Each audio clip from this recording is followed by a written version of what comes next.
Bismillahirrahmanirrahim. Dear students, Assalamu alaikum. This is Dr. Faisal Shafiq Bhatt and I am here to teach you the course of Software Project Management. Student, this is my second lecture.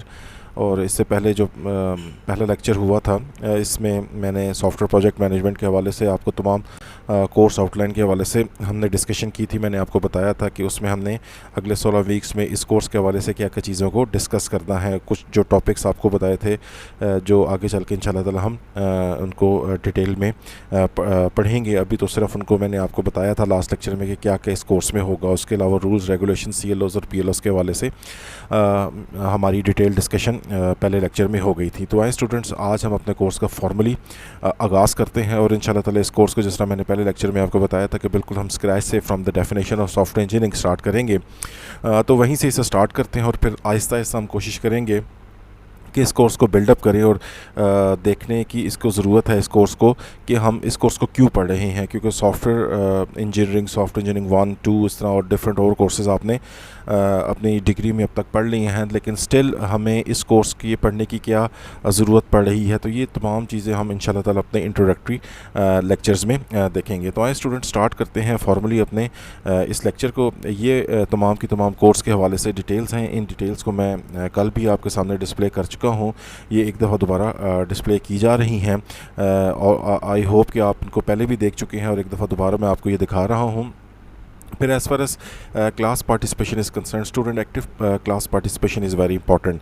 Although हम online पढ़ रहे हैं लेकिन इसका हरगिज़ ये मतलब नहीं है कि आप क्लास में आएँ और अपना माइक ऑफ़ करें और उसके बाद चले जाएं। ऐसा नहीं होगा, बल्कि लाजमी बात है कि जो स्टूडेंट पार्टिसिपेट कर रहे हैं और जो स्टूडेंट पार्टिसिपेट नहीं कर रहे उनमें थोड़ा सा मैं डिफरेंस लाजमी रखूँगा और वो डिफरेंस जो फाइनल मार्क्स होंगे उसमें आपको क्लियर कट नज़र आएगा। और डेफिनेटली अटेंडेंस भी काउंट करेगी। ये तो आपको पता है कि आपकी यूनिवर्सिटी की पॉलिसी है कि अगर 80% अटेंडेंस नहीं है तो आप फाइनल पेपर नहीं दे पाएंगे। स्टार्ट करते हैं जी सॉफ्टवेयर प्रोजेक्ट मैनेजमेंट। कोर्स को स्टार्ट करने से पहले ये कुछ एक्नॉलेजमेंट्स हैं जिनको इन लोगों को एक्नॉलेज करना मेरे लिए बहुत ज़्यादा ज़रूरी है, क्योंकि इन लोगों की मदद से, इन लोगों के नोट्स की मदद से, इन लोगों की वेबसाइट की मदद से मैंने ये सारे का सारा जो कोर्स है ये तैयार किया हुआ है। इसमें जितनी भी स्लाइड्स हैं इस कोर्स में जो हम आगे चल के पढ़ेंगे वो मेरी अपनी ज़ाती नहीं है, बल्कि मुझे इन लोगों की मदद से, इन लोगों ने वो प्रोवाइड की हैं। इन लोगों की दैट्स वाई मैं इन लोगों को प्रॉपर एक्नॉलेज कर रहा हूं और तमाम चीज़ें मैंने इनसे जो ली हैं वो इनकी परमिशन से, इनकी वेबसाइट से और इनके लेक्चर नोट्स इनकी परमिशन से लिए हैं, जो कि हम इस पूरे के पूरे कोर्स में आगे चल के हम पढ़ेंगे। तो इसलिए इन लोगों को एक्नॉलेज करना बहुत ज़्यादा ज़रूरी है। So hats off to these people जिनकी मदद से मैं ये इस कोर्स को आपके लिए तैयार करने के लिए काबिल हुआ हूँ। This is my introduction. पहले भी आपको दिया था, इसको आप एक दफ़ा देख लीजिएगा मेरे इंट्रोडक्शन को।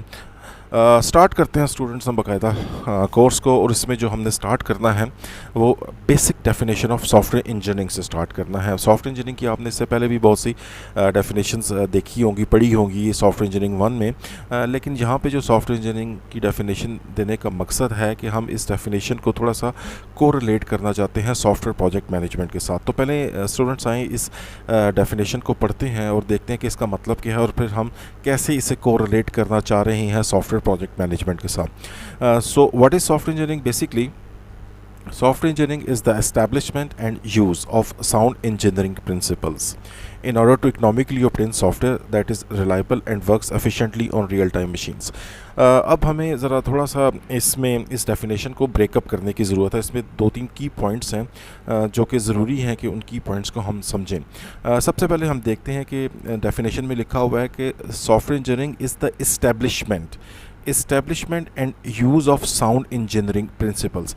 ये जो बात हम कर रहे हैं साउंड इंजीनियरिंग प्रिंसिपल्स, इसका मतलब ये है कि जो सॉफ्टवेयर इंजीनियरिंग के जो प्रिंसिपल्स हैं वो बहुत ज़्यादा मैच्योर हो चुके हुए हैं।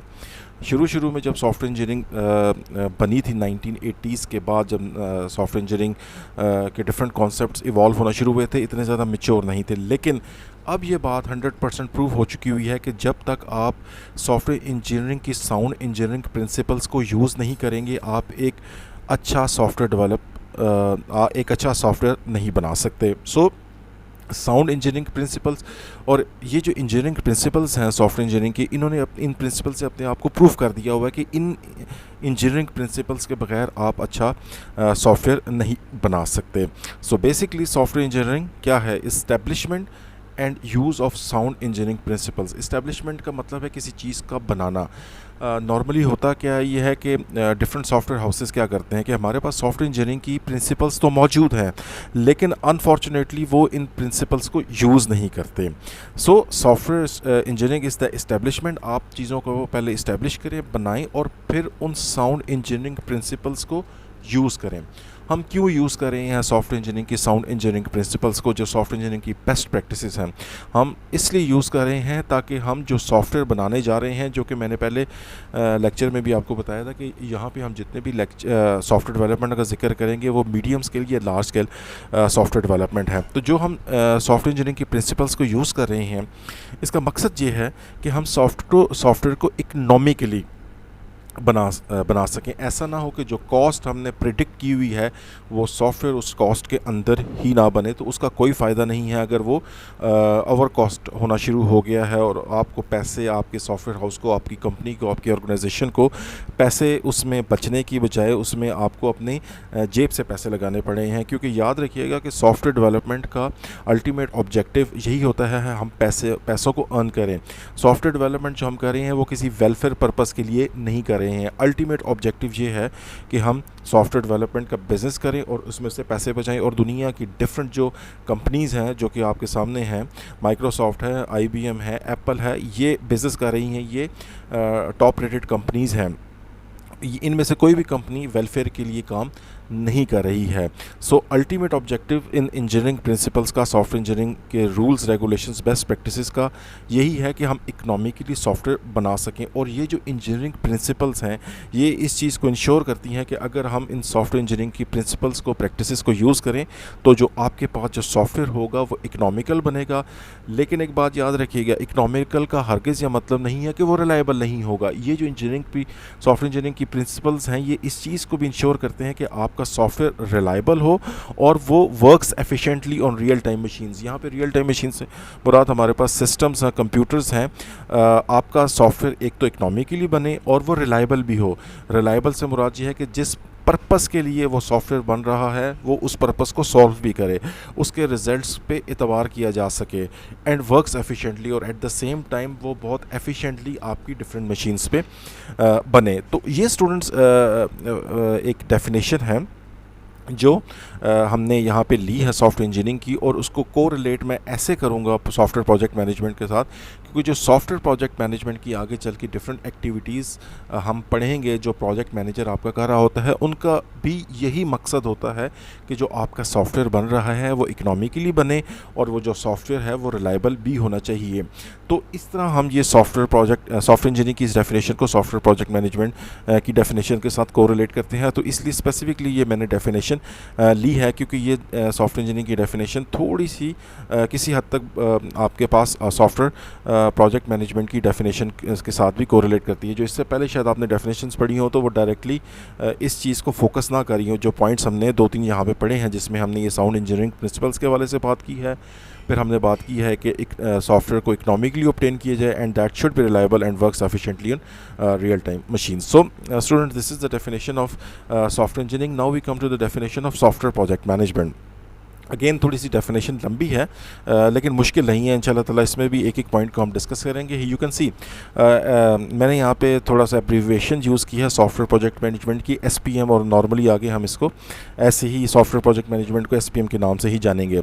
सो what is software project management? Software project management is basically the application of knowledge, skills, tools, techniques to project activities to meet project requirements. अब मैं इस डेफिनेशन को तोड़ता हूँ जनाब। पहले 2 लाइनों को डिस्कस करते हैं, इसमें कुछ कीवर्ड्स हैं। What is software project management? Basically software project management application है। किस चीज़ की एप्लीकेशन है? सॉफ्टवेयर प्रोजेक्ट मैनेजमेंट एप्लीकेशन है जो आपका प्रोजेक्ट मैनेजर अप्लाई करता है। किस चीज़ को सॉफ्टवेयर प्रोजेक्ट मैनेजर अप्लाई करता है? अपने नॉलेज को अप्लाई करता है। याद रखिएगा कि सॉफ्टवेयर प्रोजेक्ट मैनेजर किसी भी ऑर्गेनाइजेशन के अंदर ऐसा नहीं होता कि जनाब आज आप जॉब लेने जाएं और आपको सॉफ्टवेयर प्रोजेक्ट मैनेजर बना दिया जाए। ऐसा नहीं होता, बल्कि आपको सॉफ्टवेयर प्रोजेक्ट मैनेजर के रैंक तक, उस पोजीशन तक पहुंचने के लिए बहुत से प्रोजेक्ट्स अपने हाथ से निकालने पड़ते हैं। आपको बहुत ज़्यादा सॉफ्टवेयर इंडस्ट्री और सॉफ्टवेयर प्रोजेक्ट्स का एक्सपीरियंस होना चाहिए। 10 15 20 साल शायद आप किसी भी ऑर्गेनाइजेशन में या मल्टीपल ऑर्गेनाइजेशंस में काम करें, तो तब जाके आपको सॉफ्टवेयर प्रोजेक्ट मैनेजर की पोजीशन मिलेगी। तो अगर आप 8 10 15 साल काम करते हैं सॉफ्टवेयर इंडस्ट्री में, तो डेफिनेटली आप सैकड़ों प्रोजेक्ट्स अपने हाथ से निकाल चुके होंगे। आपको बेतहाशा नॉलेज होगा प्रोजेक्ट की टेक्निकल साइड का, आपको नॉलेज होगा being the project manager managerial skills का, लोगों के हालात का आपको बहुत अच्छा, लोगों के बारे में आपको बहुत अच्छा पता होना चाहिए। सो यहाँ पे जो नॉलेज है वो आपकी टेक्निकल नॉलेज भी है और ह्यूमन नॉलेज भी है। टेक्निकल नॉलेज से मुराद डेफिनेटली तमाम की तमाम टेक्निकल स्किल्स, और ह्यूमन नॉलेज से मुराद जो लोग आपके साथ काम कर रहे हैं, आपके अंदर इतना नॉलेज होना चाहिए, आपके अंदर इतनी स्किल्स आ जानी चाहिए कि आप लोगों को मोटिवेट करने के काबिल हो सकें, आप उनसे काम ले सकें।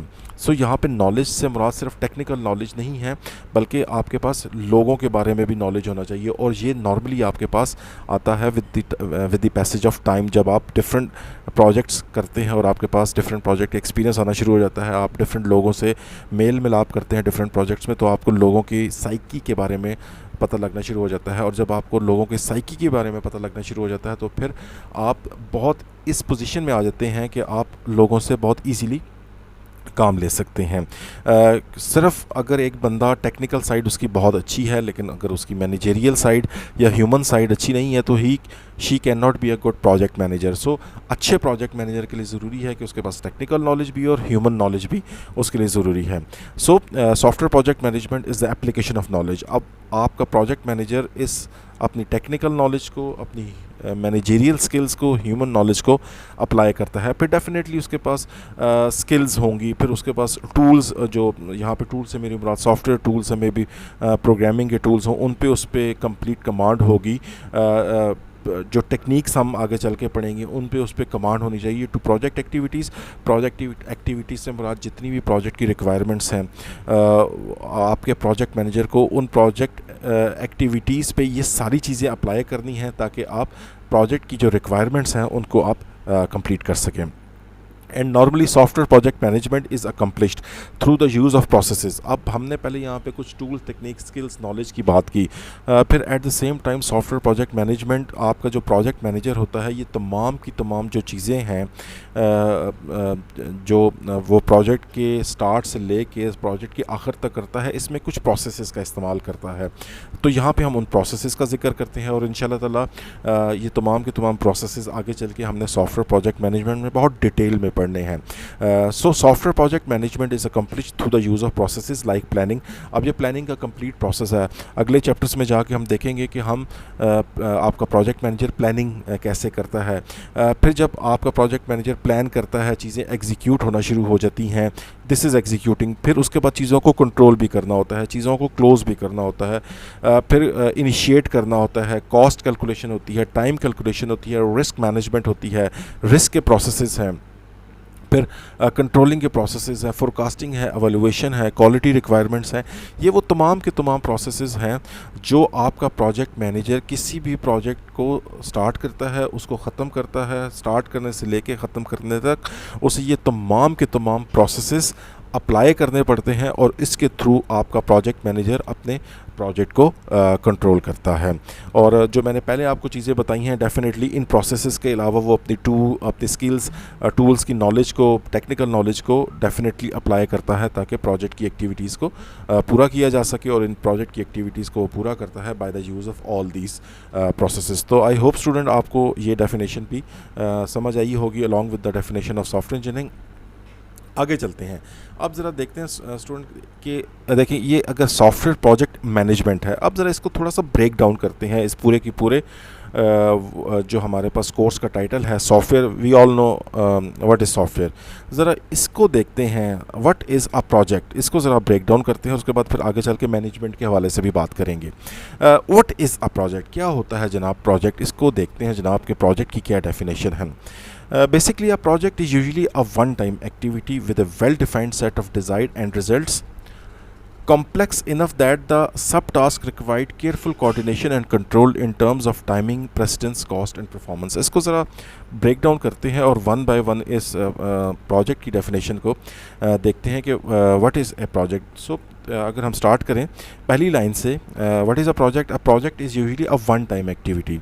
इसका मतलब ये है कि आप एक जो प्रोजेक्ट आप कर रहे होते हैं वो एक वन टाइम एक्टिविटी होती है. वन टाइम एक्टिविटी मैं क्यों आपको कह रहा हूँ कि देखें, एक प्रोजेक्ट आपने किया, उस प्रोजेक्ट के कुछ स्पेसिफिक ऑब्जेक्टिव से उस प्रोजेक्ट की स्पेसिफिक रिक्वायरमेंट्स थी.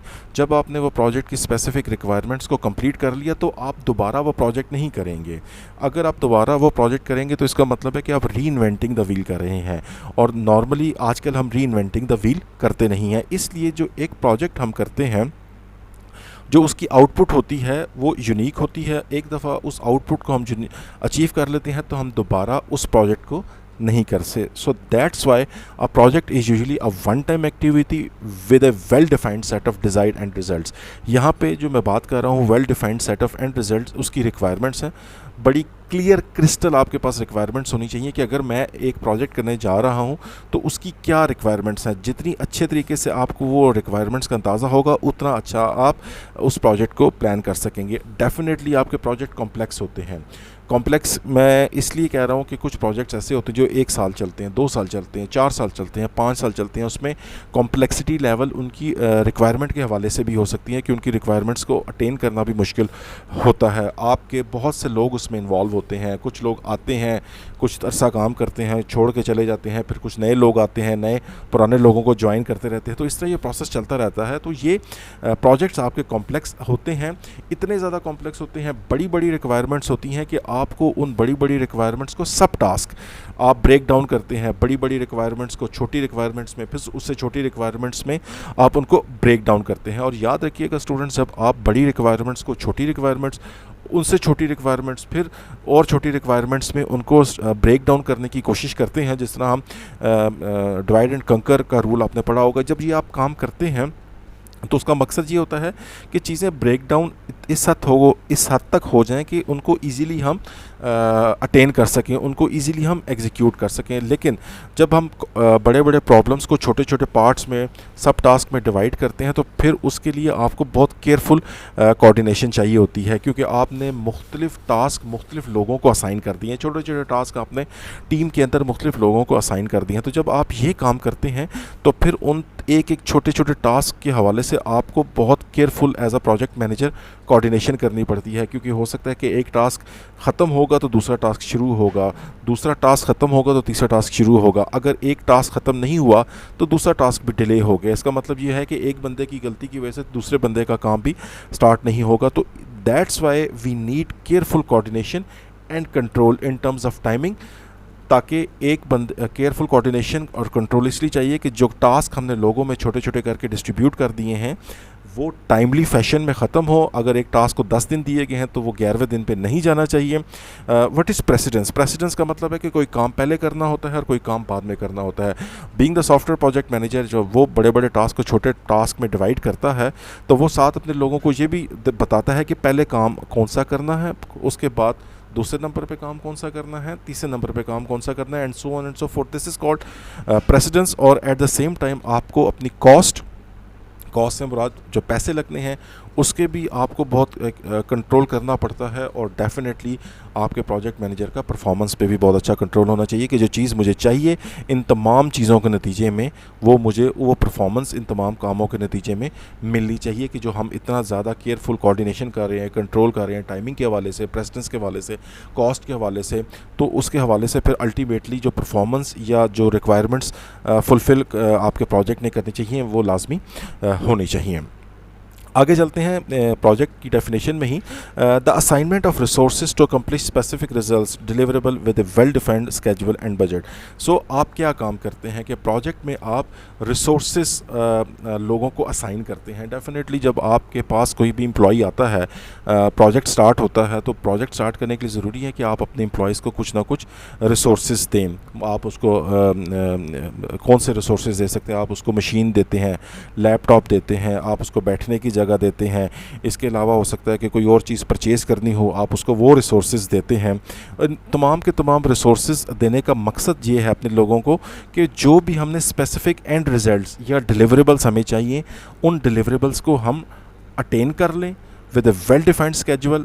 वेल डिफाइंड स्केजुअल का मतलब ये है कि जो टाइम फ्रेमवर्क हमने कस्टमर को दिया है, उस टाइम फ्रेम उस बजट के अंदर रहते हुए हम तमाम के तमाम रिज़ल्ट्स को अटेन कर लें। और उसके लिए ज़रूरी है कि हम अपने लोगों को असाइनमेंट ऑफ रिसोर्सेज करें और उसको जो जो चीज़ें प्रोजेक्ट की कंप्लीशन के लिए चाहिए वो दें, ताकि अल्टीमेटली हमारे पास प्रोजेक्ट एक वेल डिफाइंड स्केजुअल और एक जो बजट हमने ऑलरेडी बनाया हुआ है उस बजट के अंदर रहते हुए आपका प्रोजेक्ट कंप्लीट हो जाए। तो स्टूडेंट्स, ये हमने प्रोजेक्ट के वाले से बात की। अब हम आगे चलते हैं और देखते हैं कि what is the difference between project and versus process. मैंने स्टूडेंट्स आपको पहले भी बताया कि जो प्रोजेक्ट होता है, ये प्रोजेक्ट हमेशा, मैं आपको दोबारा बताता हूँ, देखिए a project is usually a one time activity. इसको यहाँ पे फर्दर एक्सप्लेन किया है कि प्रोजेक्ट जो होता है वो एक टाइम आप करते हैं, एक स्पेसिफिक कुछ रिक्वायरमेंट्स आई, उन रिक्वायरमेंट्स को आपने अटेन किया, कस्टमर के हवाले किया है। अब उस तरह का प्रोजेक्ट आप दोबारा नहीं करेंगे। आप दोबारा करेंगे तो वो री इन्वेंटिंग द व्हील वाली बात होगी, और री इन्वेंटिंग द व्हील हम करते नहीं हैं। बल्कि अगर आपको याद हो कि हमारे पास सॉफ्टवेयर इंजीनियरिंग में आपने पहले भी पढ़ा होगा कि हम रीयूजेबिलिटी करते हैं, हम चीज़ों को री इन्वेंट नहीं करते, क्योंकि वो आपके रिसोर्सेज का, आपके टाइम का ज़िया होता है अगर हम री इन्वेंटिंग द व्हील करें। अगर हम प्रोजेक्ट के हवाले से बात करें तो प्रोजेक्ट आपकी वन टाइम एक्टिविटी है। एक दफ़ा आपने एक प्रोजेक्ट कर लिया, उसके बाद आप उस प्रोजेक्ट को दोबारा नहीं करते। अगर हम प्रोसेस के हवाले से बात करें तो याद रखिएगा स्टूडेंट्स के प्रोजेक्ट आपका रिपीट नहीं होता, लेकिन आपका जो प्रोसेस होता है वो रेपिटेटिव होता है। देखें कैसे रेपिटेटिव होता है। आपके पास कोई भी प्रोजेक्ट आ जाए, मे बी आप कोई इंफॉर्मेशन सिस्टम बना रहे हैं, मे बी आप कोई सिक्योरिटी सिस्टम बना रहे हैं, मे बी आप कोई एग्ज़ाम सिस्टम बना रहे हैं। इन तमाम प्रोजेक्ट्स को करने का जो प्रोसेस है it will remain the same. आप रिक्वायरमेंट्स गैदर करेंगे, आप डिज़ाइन करेंगे, कोडिंग करेंगे, टेस्टिंग करेंगे। इसका मतलब ये है कि रिक्वायरमेंट्स गैदरिंग का process it will remain the same for all the projects. Designing का process it will remain the same. Coding definitely different languages में आप कोडिंग करेंगे, फिर आप टेस्टिंग की टेक्निक्स को अप्लाई करेंगे और उसके बाद प्रोजेक्ट को आप कस्टमर को दे देंगे ताकि वो उसे एग्जीक्यूट करे। अब ये तमाम के तमाम प्रोसेसेस हैं। किसी तरह का भी प्रोजेक्ट हो, process will remain the same, लेकिन उस प्रोसेस के नतीजे में जो आउटपुट आएगी विच इज़ योर प्रोजेक्ट, वो हमेशा यूनिक आउटपुट देगा। सो दैट्स वाई मैंने आपको दोबारा ये बता रहा हूँ कि आप project is usually a one time activity, but on the other side if you talk about process, तो प्रोसेस इज़ रेपिटेटिव। जिस तरह मर्जी आपका प्रोजेक्ट आ जाए, उसको करने का जो प्रोसेस होगा वो process it will remain the same. उसी प्रोसेस को आप रिपीट करते रहेंगे, उसी प्रोसेस के स्टेप्स को आप रिपीट करते रहेंगे, और अल्टीमेटली फिर आपके पास जो उसकी आउटपुट आएगी वो प्रोजेक्ट बन जाएगा और वो आउटपुट यूनिक होगी। So here this is the difference between project versus process. और आई होप स्टूडेंट आपको ये प्रोजेक्ट वर्सेस प्रोसेस के हवाले से भी चीज़ समझ आई होगी। Now we talk about characteristics of a project. इसके कुछ 7-8 करैक्टरिस्टिक्स हैं, इनको डिस्कस करते हैं। What is a project? हर प्रोजेक्ट के स्पेसिफिक ऑब्जेक्टिव्स होते हैं, और यहाँ पे स्पेसिफिक ऑब्जेक्टिव से मेरी मुराद ये है कि जो रिक्वायरमेंट्स आपने उस प्रोजेक्ट के हवाले से अचीव करनी है। फिर हर प्रोजेक्ट की has a start and end date. हर प्रोजेक्ट की कोई ना कोई स्टार्ट डेट होगी और एंड डेट होगी। एक स्पेसिफिक डेट पे वो स्टार्ट होगा और एक स्पेसिफिक डेट पे उसने ख़त्म होगा। हर प्रोजेक्ट का कोई ना कोई बजट होगा। लाजमी बात है, मैंने आपको कल के लेक्चर में भी बताया था कि प्रोजेक्ट्स मिड रेंज भी होते हैं, शॉर्ट रेंज भी होते हैं, लंबे अरसे भी चलते हैं, तो उस हवाले से उनके बजट कम भी हो सकते हैं, और बाज़ प्रोजेक्ट्स ऐसे होते हैं जिनमें मिलियंस ऑफ डॉलर्स की इन्वेस्टमेंट होती है। फिर हैज़ एन ओनर और स्पॉन्सर। प्रोजेक्ट जब आएगा आपके पास, उसका कोई ना कोई ओनर होगा। ओनर से मुराद ये है कि जो बंदा या कोई ऑर्गेनाइजेशन जो प्रोजेक्ट लेके आया है और वो आपको प्रोजेक्ट दे रहा है ताकि आप उसकी ऑर्गेनाइजेशन के लिए प्रोजेक्ट करें, या स्पॉन्सर। यहाँ पे स्पॉन्सर से मुराद वो शख्स हो सकता है या ऑर्गेनाइजेशन हो सकती है जो प्रोजेक्ट को स्पॉन्सर या उसको फाइनेंस कर रही है। Produces specific deliverables. हर प्रोजेक्ट की कोई ना कोई स्पेसिफिक डिलीवरेबल्स होंगे, रिक्वायरमेंट्स होंगी। Can vary vastly in size, complexity and duration. जो आपके प्रोजेक्ट्स हैं वो बड़े भी हो सकते हैं, मैंने पहले भी बताया। कॉम्प्लेक्सिटी, बाज़ प्रोजेक्ट्स ऐसे होंगे जिनकी कॉम्प्लेक्सिटी लेवल रिक्वायरमेंट के वाले से कम होगी, ज़्यादा होगी, मिड रेंज होगी। और ड्यूरेशन की अगर हम बात करें तो कुछ प्रोजेक्ट्स बहुत लंबे चलते हैं, कुछ 6 महीने के, कुछ साल के, कुछ प्रोजेक्ट्स ऐसे होते हैं जो 2-2 3-3 साल तक चलते रहते हैं। May be a phase within a larger project और a phase within a program. इस पॉइंट को अभी मैं डिस्कस नहीं कर रहा क्योंकि मैंने अभी आपको प्रोग्राम मैनेजमेंट डिस्कस नहीं की हुई। तो जब हम प्रोग्राम और प्रोग्राम मैनेजमेंट डिस्कस कर लूँगा तो उस टाइम ये मैं आपको पॉइंट को दोबारा रिपीट करूँगा, इसकी इस स्लाइड के लास्ट पॉइंट को। आगे चलते हैं स्टूडेंट्स। Projects are temporary. मैंने जिस तरह आपको पहले भी बताया कि प्रोजेक्ट्स जो हैं वो आपके टेम्प्रेरी पहले हमने डिस्कस किया कि प्रोजेक्ट्स जो होते हैं उनकी यूनिक आउटपुट होती है और जो प्रोसेस होता है वो आपका रेपिटेटिव होता है। अब ये जो लफ्ज़ है projects are temporary, temporary does not mean necessarily short in duration. जो टेम्प्रेरी का लफ्ज़ यहाँ पे इस्तेमाल हो रहा है इसका हरगिज़ ये मतलब नहीं है कि प्रोजेक्ट की ड्यूरेशन कम होगी। यहाँ पे इसका मतलब ये है कि प्रोजेक्ट्स टेम्प्रेरी होते हैं। प्रोजेक्ट्स आपके एक दफ़ा शुरू होके वो ख़त्म लाजमी होते हैं। हो सकता है कि वो 6 महीने में ख़त्म हो जाए, हो सकता है साल में हो जाए, हो सकता है 2 साल में हो जाए, हो सकता है 5 साल में हो जाए। ऐसा नहीं होगा कि एक प्रोजेक्ट शुरू हुआ है वो ख़त्म नहीं हुआ। एक चीज़ इनडेफिनिट पीरियड के लिए कोई भी प्रोजेक्ट नहीं चलेगा। एक प्रोजेक्ट शुरू हुआ है तो वो डेफिनेटली ख़त्म होगा। So temporary does not necessarily mean short in duration. Short in duration का मतलब हरगिज़ ये मतलब नहीं है कि टेम्प्रेरी का मतलब हरगिज़ ये नहीं है कि वो बहुत छोटे होंगे projects. Many projects last for several years. Temporary means that every project has a definite beginning and definite end. Definitely her project का एक स्टार्ट डेट होगी और एक एंड डेट होगी। कोई भी प्रोजेक्ट इनडेफिनेट पीरियड के लिए नहीं चलेगा और एक प्रोजेक्ट ख़त्म हो जाता है। The end is reached when the project objectives have been achieved. जब आपने प्रोजेक्ट की रिक्वायरमेंट्स जो उस पर रखी गई थी वो आपने अचीव कर ली हैं और when it becomes clear that the project objectives cannot be met and the project is terminated। और जब आपको या तो आपने प्रोजेक्ट उस टाइम ख़त्म हो जाएगा जब आपने प्रोजेक्ट की रिक्वायरमेंट्स पूरी कर दी हैं, या इन the middle of the project या किसी भी स्टेज पे आपको ये अंदाज़ा हो जाए कि भाई हम तो इस प्रोजेक्ट की रिक्वायरमेंट्स को पूरा ही नहीं कर सकते। Maybe due to some technical issues, maybe due to some financial aspects आपको अंदाज़ा हो जाता है कि हम इस प्रोजेक्ट को आगे लेके नहीं चल सकते।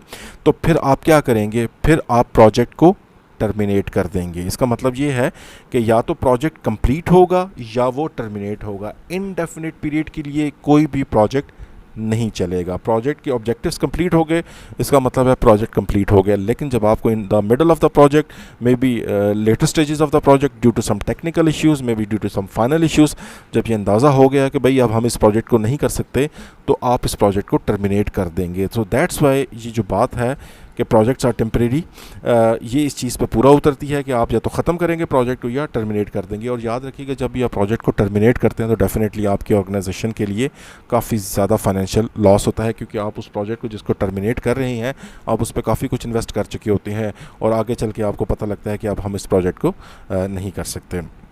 तो स्टूडेंट्स आज मैं यहाँ पे इस लेक्चर को ख़त्म कर रहा हूँ करैक्टरिस्टिक्स ऑफ प्रोजेक्ट पे। इंशाल्लाह ताला यहीं से हम अगले अपने थर्ड लेक्चर में इस चीज़ को स्टार्ट करेंगे और आगे हम देखेंगे कि प्रोजेक्ट मैनेजमेंट को फर्दर हम एलोब्रेट करेंगे और आगे चीज़ें आगे चल के और ज़्यादा हम चीज़ों को एक्सप्लोर करने की कोशिश करेंगे सॉफ्टवेयर प्रोजेक्ट मैनेजमेंट के हवाले से।